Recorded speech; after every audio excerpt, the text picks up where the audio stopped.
there, and welcome.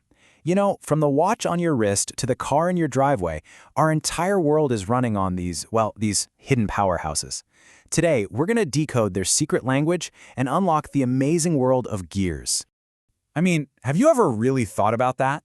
How can something pretty small, like an electric motor, generate enough force to, say, lift an entire elevator or get a car moving? It just seems impossible, right? But it's one of the most fundamental questions in all of engineering. And the answer is actually surprisingly simple. See, the secret isn't about making more power. It's all about transforming it.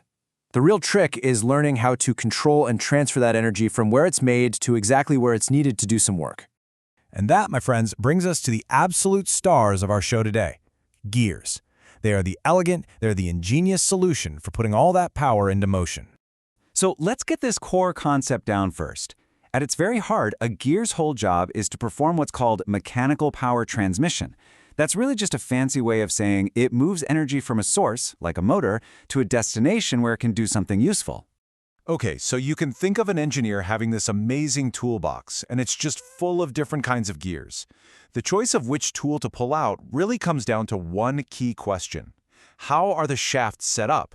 Are they parallel to each other? Do they cross paths? Or are they on completely different planes, not touching at all?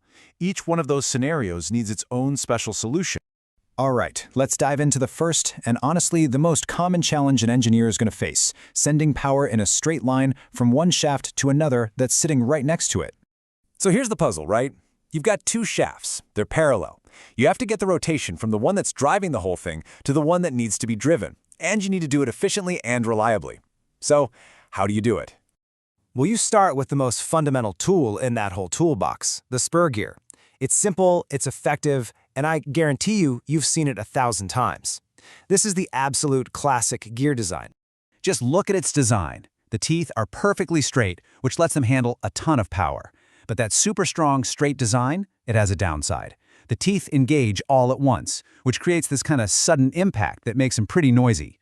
You'll find these workhorses in things like heavy-duty machine tools and gearboxes.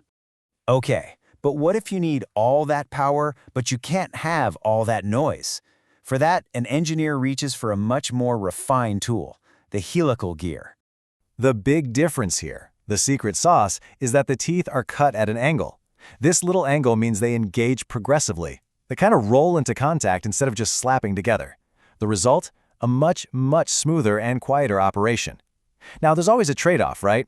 This angle creates a sideways pushing force called axial thrust, and the overall design has to be built to handle that. So let's just put them side by side for a second. This really breaks it down perfectly.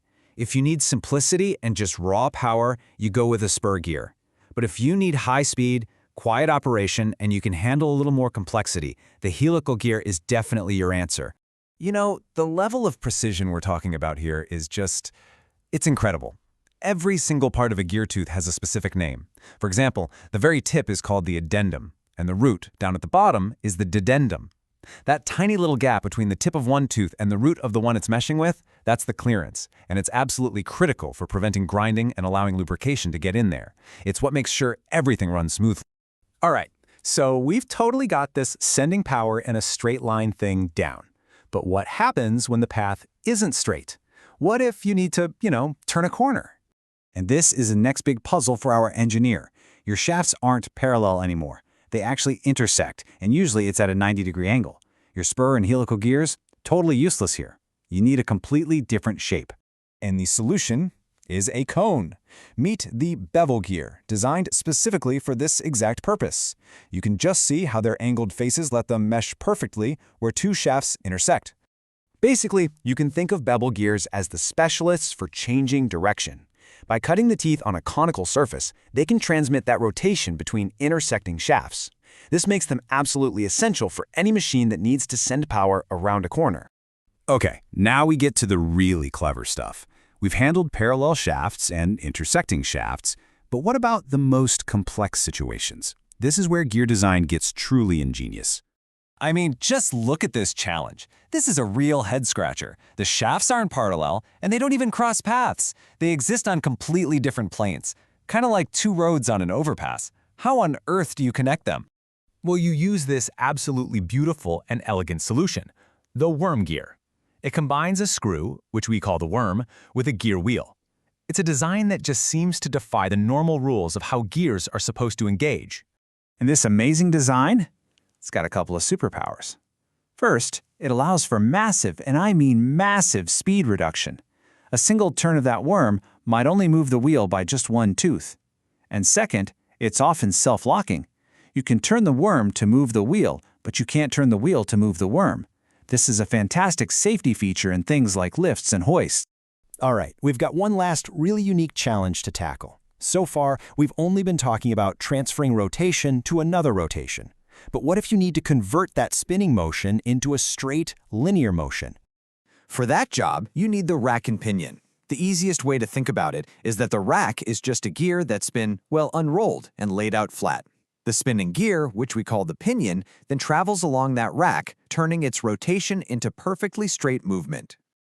And this simple, brilliant system is absolutely everywhere. The most common example is your car's steering. When you turn the steering wheel, a pinion gear moves along a rack, and that's what pushes your car's wheels to the left or right. It's a perfect, elegant conversion of a circle to a line.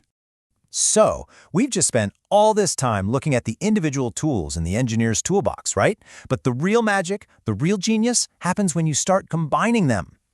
And that is what we call a gear train. It's really just a combination of different gears all working together to get a very specific speed, or torque, or a change in direction. This is how these simple cogs can build everything from a tiny clock to a massive industrial machine. And honestly, that's the absolute beauty of it all. Starting from just a few fundamental principles, the spur, the helical, the bevel, and the worm gear, engineers can create a nearly infinite number of combinations to solve any problem in power transmission you can imagine. So, the next time you're out and about, and you see a bicycle change speeds, or you watch a construction crane lift a heavy load, or even if you just use a hand mixer in your kitchen, listen closely. You'll be able to hear it. That secret language of the gears working silently inside. What are you going to notice first?